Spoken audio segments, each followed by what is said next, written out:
welcome to the Tennis IQ podcast. I'm Josh Berger. And I'm Brian Lomax. And today we're going to talk about a scenario that happens to all of us. It's when we get into a situation in which we're playing a match which theoretically we should win or theoretically we should lose. And the reason I say theoretically is I think, Josh, you would agree, we hate to judge the result before the match is actually played. But in reality, if we're using systems like NTRP or UTR or World Tennis Number, there are going to be matchups in which, you're the one who's supposed to win or you're the one who is supposed to lose. However, judging the outcome like that doesn't always lead to great performances. And as we were discussing before we began recording, Josh, there would never be any upsets if we always just accepted this prejudgment of of the outcome. And so, anybody who's familiar with tennis knows that number one seeded players, often lose in the first round. It happens in all sports. There are upsets, and so we want to bring a little bit of that into this perspective of matches that we should win or are supposed to win or are supposed to lose, and how we can do better in those situations. So I think to get us started, Josh, let's look at some of the dangers of judging the outcome of a particular match that we're supposed to win. Because that happens often, I would say, that we look at a matchup and, I should win that match, or I'm supposed to win that match. Somebody may even come up to you and say, oh, Josh, you should win that match pretty easily. You may not even know who the player is. And now you've got this thing going through your head of you're supposed to win, etc. Right? So what do you think are some of the dangers when we have that kind of thought going through our head of I should win, or I've been told I should win? Yeah, so these sorts of pressures or expectations can come from a couple different places. It can come from ourselves or it can come from others. And you brought up the situation of somebody saying you're supposed to win or you should win or, oh, you're so much better than this person. It should be easy, right? And I think whenever you expect a match will be easy or expect that you should win, you go in thinking that you're not going to have to fight your hardest, thinking that you might not have to play your best. And that can lead to a lot of issues in terms of maybe not being fully committed to the match. Maybe you don't respect the opponent. You think you can overlook this upcoming match, let's say in a tournament, you think you can overlook this upcoming opponent in order to get to the next one, or, oh, I should be able to get to the finals, right? Then maybe we hear that sometimes. So it can definitely lead to a number of different issues. I think, the commitment and, being fully committed, fully invested in a match is a big one that I see. And I think having other people around you that are saying that you should win, it almost can lead to a sense of embarrassment or like shame if it's close. If someone's telling you, oh, you should beat that person easily, and then you're playing in the match and it's tight, it's 3-all in the first set, then that can lead to frustration rather than you saying, hey, this is a tight match, I need to do everything in my power here. You're saying I should have already won this set 6-0. I should be off the court already, rather than, hey, I need to fight here and do everything in my power. So it can really shift your focus and mindset to a point of, hey, I need to fight and do, control the controllables, make sure that I'm doing everything in my power here, to I should be off the court. So these sorts of expectations can definitely have a harmful impact. And I think it's important to be aware of the way you're viewing a situation, the way that you're talking to yourself, and, being intentional with your self-talk to try to avoid these sorts of expectations and pressures impacting you in this way. When we have that matchup where, like we're saying, maybe technically you should win this match or you're supposed to win this match, but you go in with that attitude, it's really a lack of respect and almost a sense of like you're entitled to win this match in a way. and as you said, Josh, maybe that leads to not as much effort on what the player is trying to do, or they can get away with not trying so hard, or they get away with not being as focused as they normally would if they were playing a quote unquote better player. So I think it's a lot about a lack of respect for the opponent. I mean, that's something we'll want to address when we get to the other side of this discussion, which is really what are the better ways to approach these situations.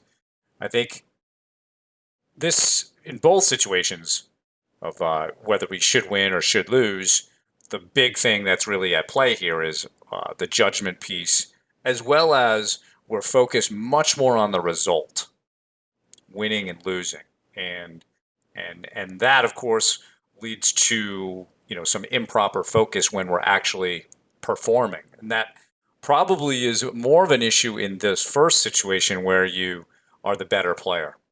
And if that what could lead to 3-all in a set that maybe should have been much easier is that lack of focus. You're so just invested in the result somehow that it should be happening that you're not getting down to what you actually need to do.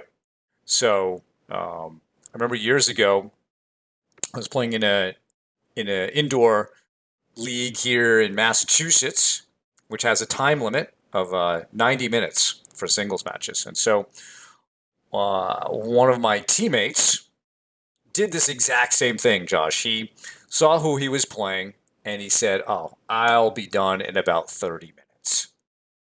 And so, we're looking at the clock and it's like 45 minutes. Now it's an hour. Haven't seen Dave yet. Where is he? Turns out he wins the match by one game. It went all the way to time, and he won it by one game. And I know that him stating that he was going to be done in 30 minutes was a factor in that match. If he had just respected the opponent a little bit more, perhaps he would have been finished in a more efficient manner. So yeah, I think that is one of the major dangers here is you're getting so focused on the result, not enough focus on the process. Your focus is essentially too broad. It's not narrow enough down to what you need to do. And like you said, you can become very frustrated at times during these matches, and that's when it doesn't feel like fun. Why is this happening? And I think we start to use language that I think we'd characterize as a little bit irrational, shoulds and oughts, and why is this happening type of stuff. Not productive self-talk. Really, and I mean not destructive, but certainly not helpful. And and so it's not going to help you, achieve the kind of performance that you want, because like we've talked about, can't really control winning, but we can do our best to create a controllable environment around attitude, effort, and so forth. And so a lot of that goes away, and you don't get a lot out of this type of match if that's your attitude, except I can't do that anymore, right? So how about in the other situation, Josh? It's now we're supposed to lose. What are some of the dangers or common pitfalls that you see when players go into a match assuming they're going to lose? Yeah, it's definitely common. Somebody, let's say, is playing and their opponent is 2, 3, 4 UTR points ahead of them, and they say, "Hey, I don't really have a chance here," and that can lead to different things. That can lead to tanking or a lack of a fight. It can also lead to you put the opponent on a pedestal as if there's no way that you could ever potentially beat this person. Not keeping in mind that number one seeds or stronger players or higher ranked players lose all the time. There are upsets all the time in at the Grand Slam level and certainly at lower levels. So when you build a player up too much and put them on the pedestal, it can be very easy to discount your own chances and tell yourself, "Hey, I don't have any chance of winning here." And even if you're supposed to lose, or you think the chances are very slim, there always is some chance, but you don't give yourself a chance. You don't allow something to happen by when you tell yourself that you can't do it. I mean, we've talked on the show in the past about self-belief and how the only way to potentially pull off an upset or make something special happen is by first believing that it can be done. Not that you will win or not that you should win, right? If you're a 5 UTR playing against an 8 UTR, not deluding yourself into thinking, okay, I should win this match. I'm going to win this match, but more so thinking, hey, I can win.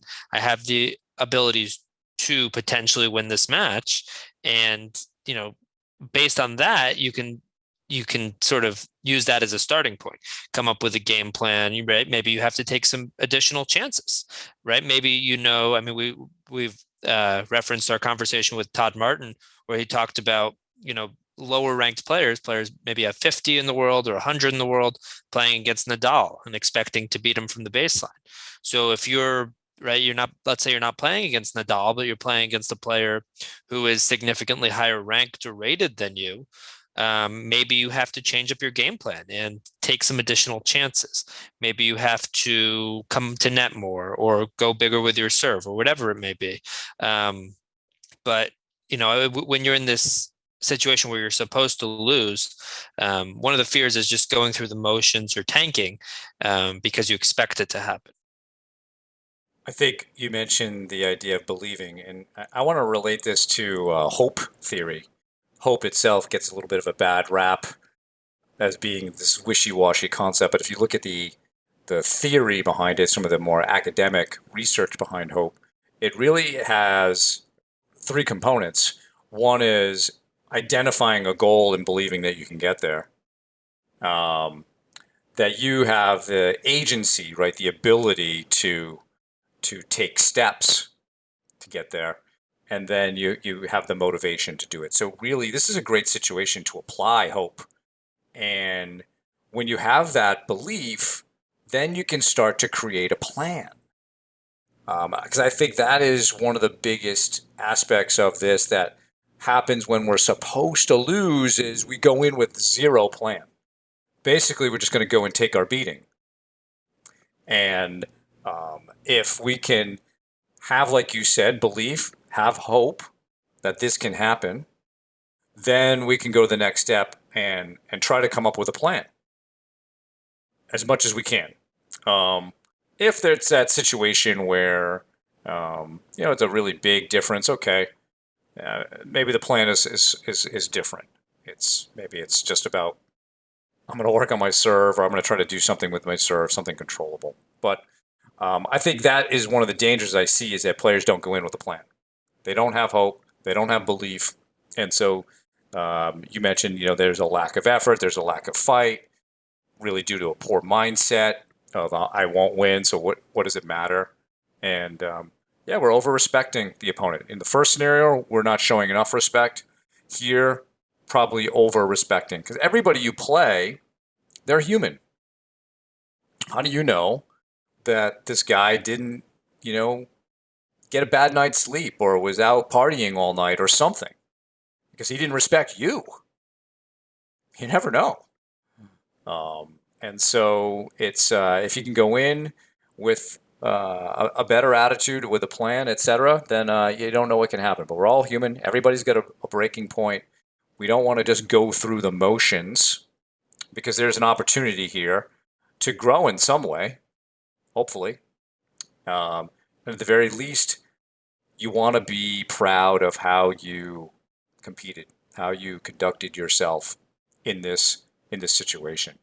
So there are a lot of different things that I think players can do better here. But I think in terms of the dangers, it's that really no plan, lack of effort type of thing, just assuming they're going to lose, and that's not competing, right? So how about we talk now about some better ways, Josh, of approaching these situations? So in that first scenario, when we should win. And hopefully these better scenarios will help people with the dangers, because I'm sure everybody recognizes these dangers that we've talked about, because they are common, like you said. Feeling pressure, especially in that should win situation, is so common. And I hear it all the time. Oh, I should have won that set 6-1. At the end of the day, nobody really cares whether you won it 6-1 or 6-3. Maybe UTR cares for their algorithm, but you know that's not really the big thing here. So, in a situation where a player should win, what's some of your advice to players in that situation?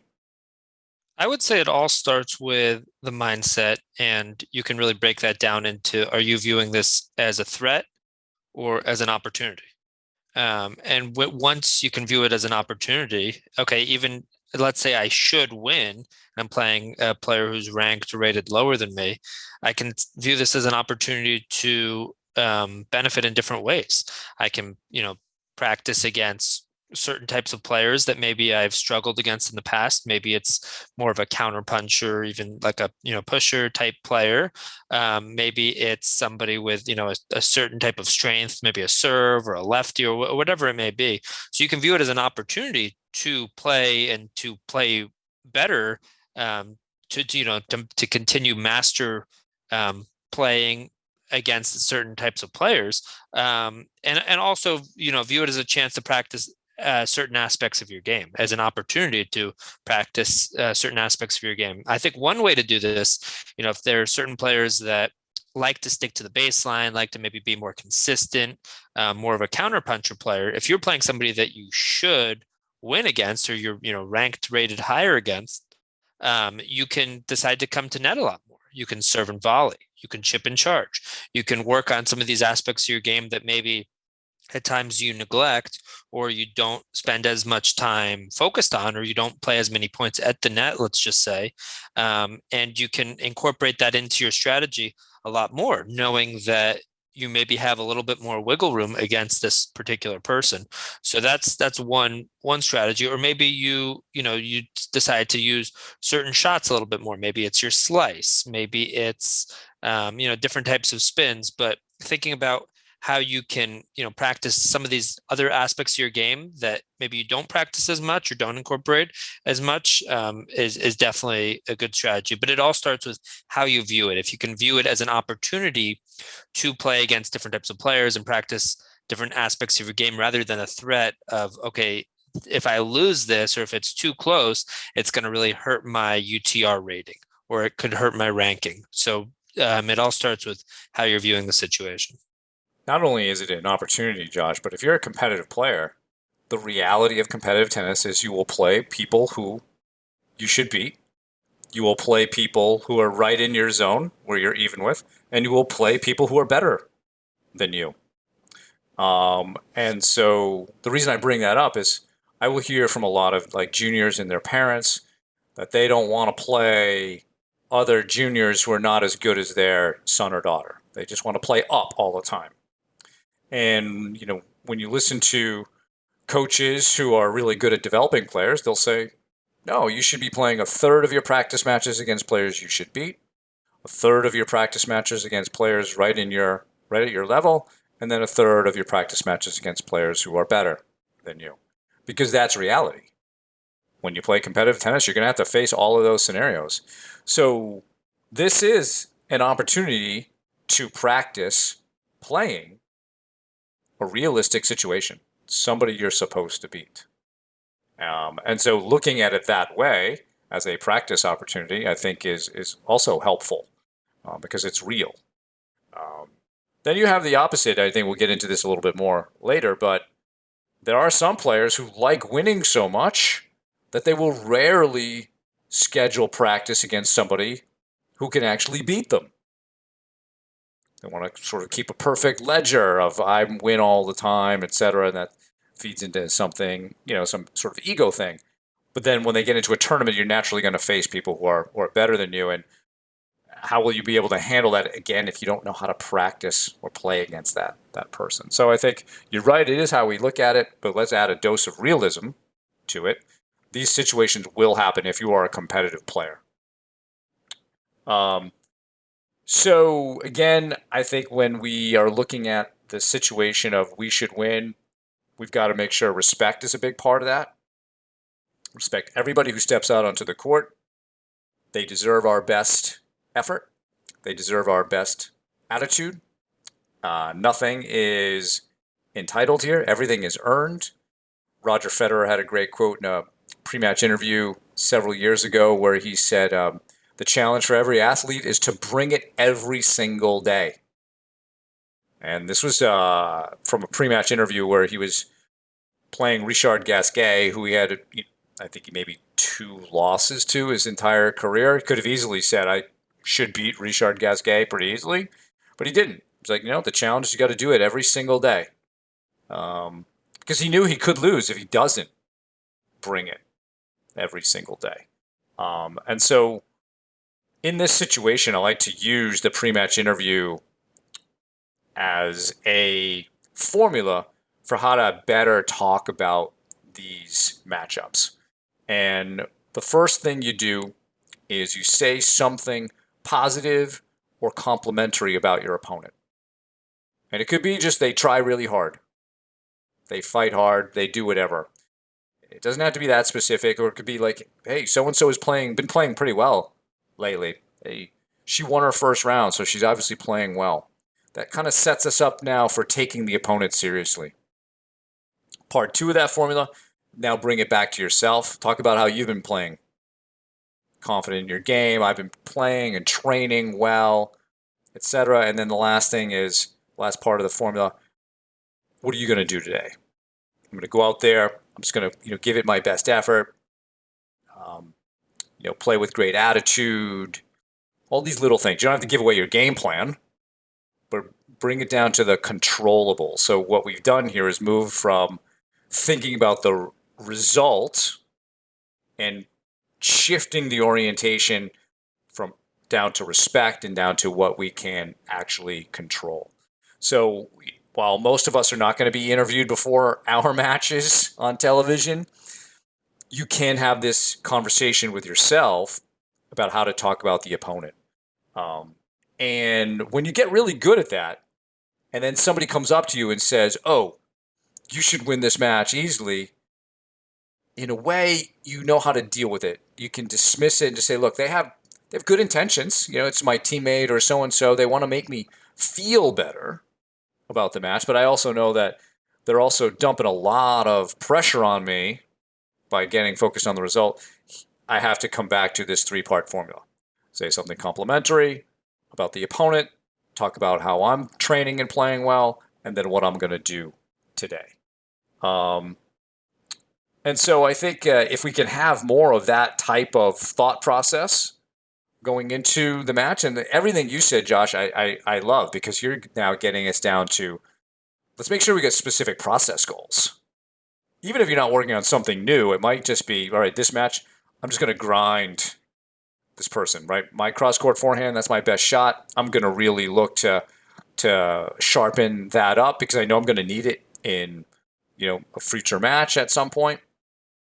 And so we're narrowing our focus down to, really specific process goals. And maybe there are new things, maybe there are other things that we just want to really tune up as part of our process and really make the opponent uncomfortable. So just wanted to stop there, see if you had any additional thoughts. Yeah, I think there's a lot of good things there. I would say, yeah, in terms of the process goals, they can be on both sides. They can be on the more strategic side, or they can be on the mental side. I mean, one process goal could be to make sure that you're really using that in between points routine. Sometimes I talk to players and they say, okay, there were certain times where I used it and other times I didn't. Or, oh, I'm only using it on the match, during matches. I don't use it during practice. So viewing it as an opportunity to practice that and to really try to get to that point where it's automatic could be an opportunity, whether you're supposed to win or supposed to lose, but that's, a process goal that you could put into place. And as you said, yeah, maybe it's your cross court forehand that's a weapon. And okay, here's a chance for me to really, really utilize that and maybe dominate the court with that in a way that you wouldn't against a player who's, around your level in theory. If you're playing a weaker player, here's an opportunity to really use that weapon as as the dominant factor on the court. So I think viewing it in that way, viewing it as an opportunity and making sure, hey, I want to make sure I get something out of this. Anytime I'm out on court, there's an opportunity to get something out of it. Um, you know, whether it's somebody in theory who's stronger or weaker, I think that's an overlapping theme. For sure, for sure. All right, so let's get into a little bit of the scenario where we're projected to lose. We're playing that player who is better than us. Again, this is a real situation. I do think we can handle this situation a little bit better if that's part of how we practice. Like I said, younger players are more likely to want to practice this scenario, and I think other players who are more concerned with winning first will be less likely to practice this scenario. And I think one of the dangers that can happen here that I didn't talk about, but in this scenario that we have to be aware of, and I think Jorge Capistani covered this for us in one of our early episodes, is that when we're in this matchup, we feel like we need to play up to the opponent's level.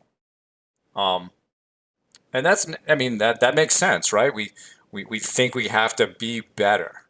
Um, but we're not taking into account that it might be easier, probably easier, to get the opponent to play worse, to bring them a little bit closer to us.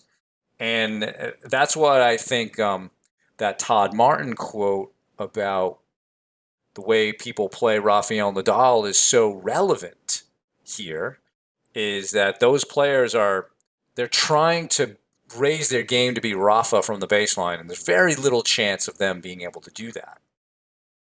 But what if you decided to do things that he doesn't like?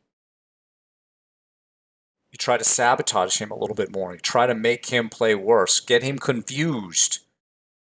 It may be really hard to do that, but at least you're trying to do the right thing. So I think a really good approach here is to try to make your opponent play worse. Can you, at the very least, make them work hard? Because if we're trying to play up all the time, what are you doing? You are actually increasing your likelihood of making mistakes. Going for targets you're not used to going for, or you're not quite as proficient as hitting closer to the lines as your opponent would be, and so your chances of making mistakes goes higher and higher the more that you try to do that. So can you make the opponent work? Also realize there's no pressure on you. You have nothing really to lose in this situation, so try to embrace that opportunity. Right? There's no threat here. Can we play a little bit more freely? Can we have a solid plan? Because as you were saying earlier, Josh, we've got to have that belief, and with the belief comes a plan, and through the plan, perhaps comes a good performance and success. So I think that's, to me, the most important thing is really trying to make the opponent work hard, have a plan, and I think you said this earlier. Let's not put them on a pedestal. They're human, and like all humans, they can have a bad day. We could break them somehow, make them uncomfortable. But the idea is, if they're going to win, make them earn it. And like all humans, they have weaknesses. They have moments where they have bad days. They have moments where they're not feeling their best. And just like we can think about, any top player, whether it be a Nadal or Federer or a Barty or Serena or whoever it is, there there are parts of their game that they struggle more with. They do a better job at covering up those weaknesses. But I think if you think back to any of those players or any other top players, and you identify the matches where there have been upsets, it's a matter of the players really keying in, really focusing in on certain flaws or weaknesses of their game and identifying it and really attacking that. And I think if players can try to bring that into their own games and in certain matches where you're playing against a player who maybe you should lose to, I think that is definitely one strategy that can be helpful. But yeah, I mean, I think also, there's this attitude of respecting all and fearing none, which is certainly applicable on both sides. Understanding that we don't want to overlook anybody. We want to make sure we're giving our opponents enough respect, but not having any fear. Focusing more on what we need to do, on our process goals, on our strategy, on our mindset, our attitude, and trying to make sure that those controllable factors, we're putting enough focus into these different areas that can actually impact the result, knowing that ultimately the outcome is out of our control, and ultimately the opponent is out of our control too. How well the opponent's playing, um, how they act, their line calls. A lot of these factors are out of our control. So as much, I think that's often a common theme, when we have these conversations, that a lot of it does boil down to this concept, this ancient stoic concept originally, of making sure that you're controlling the controllables, of doing everything in your power, of controlling the controllables, that if you are making sure that you're controlling your own side of the court and your own game plan and your own physical intensity and some of these other controllable areas, then ultimately you don't have to worry as much about what's going on the other side of the court. Are you playing somebody really, really strong who you've built up in your mind? Are you playing somebody who's maybe weaker, who you think, it should be an easy match? Ultimately, you need to focus on yourself and on, your game plan and on you producing a high level of tennis. And some of these other factors will start to fall into place. Well, what you just said there, Josh, really gets back to the uh, low expectations, high standards approach, right? Which we've mentioned many times. So, yeah, regardless of the situation, can you go out there not expecting to win, not expecting to play great, but knowing that the path to those potential outcomes is by having a high standard on your controllable behaviors and having a good understanding of what those controllable behaviors are. The very basics are attitude and effort, but there could be other things with breathing, footwork, routines, etc. And if you can maintain a high standard on those controllables, then you're setting yourself up for the very worst, learning something today. And that's what we should get out of every single match.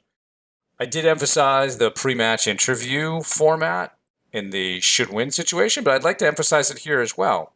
We still want to say something positive, and Rafael Nadal used to do this really early on in his career, maybe up until 2010, 2011. Every time he played Roger Federer, it'd be, oh, he's the greatest player in history, and so forth. Making himself be the underdog. And it's okay being the underdog, right? Well, like we said, there's not as much pressure there. But once you say something positive about your opponent, who is supposedly better, it's critical you move to saying something positive about you. How you've been training, how you've been playing, how happy are you with your game right now? Recognize that. Recognize there's a lot of goodness in what you're doing as a player. And then bring it back to what we just said. Bring it back to having a high standard on these controllables. So that pre-match interview is important in really both of these scenarios because it gets us back down to the controllables, gets us back down to high standards on those controllables. I think in the first situation where we're supposed to win, the respect piece for the opponent, saying something nice about the opponent, is really important. In the second situation, saying something positive about ourselves is really important because it helps build up that hope. It gives us, agency to do something. It gives us the pathways to do something. And so don't discount that piece in that scenario.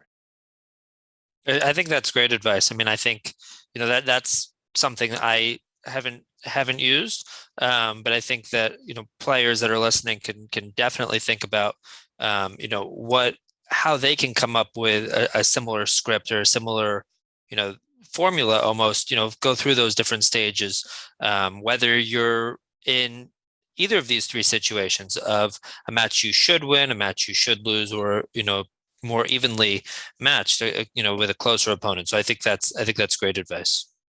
So, Josh, any last suggestions for good approaches to either of these scenarios? I would end with being careful and being very aware of how you talk to yourself, with self-talk, trying to notice how am I viewing the situation? How am I communicating with myself about it? If I'm going into a match with somebody and my last thoughts before hitting the court are, okay, this should be easy. I shouldn't have to try too hard here. It should be 6-0, 6-0. Or alternatively, um, this is going to be really tough. I don't have any chance here. I think as soon as you start telling yourself either of those two things, you can start running into issues. So going back to that, respect all, fear none mentality of knowing that anybody can beat anybody on any given day. That you still need to try your hardest. You still need to be moving your feet. Still need to do everything in your power to win, whichever side of the coin you're on, is going to make a big difference. I think you're right there because the irrational mind can throw out a lot of different thoughts. It is sort of an involuntary thought machine. We really can't control our thoughts, but we can script some of the things that we need to hear. And I think that's what you're saying. And the more that we as players can be structured about what we need to hear and then use that voice, use it as a script, the better we'll be able to handle some of those irrational thoughts that will pop through, and we'll be able to dismiss them, accept them a little bit easier. But I think you're right, Josh. The self-talk is really, or the thoughts, and maybe differentiating between thoughts and self-talk a little bit more, is very helpful in this situation because we as humans, we naturally judge things. Um, and can we try to suspend that judgment to and bring it back down to the controllables, bring it back down to our standards, right? Okay. Well, that was a great conversation. Really enjoyed that. Hopefully, all of you listeners did as well. For more on today's episode, please check out the show notes. If you have any feedback or questions for me and Josh, please email us at tennisiqpodcast@gmail.com. You can also use the Twitter hashtag tennisiq. Additionally, please subscribe to the show on your podcast platform of choice, including YouTube, so you can be notified of new episodes. You can also check us out on Instagram. Thanks again, and we'll talk to you soon in our next episode.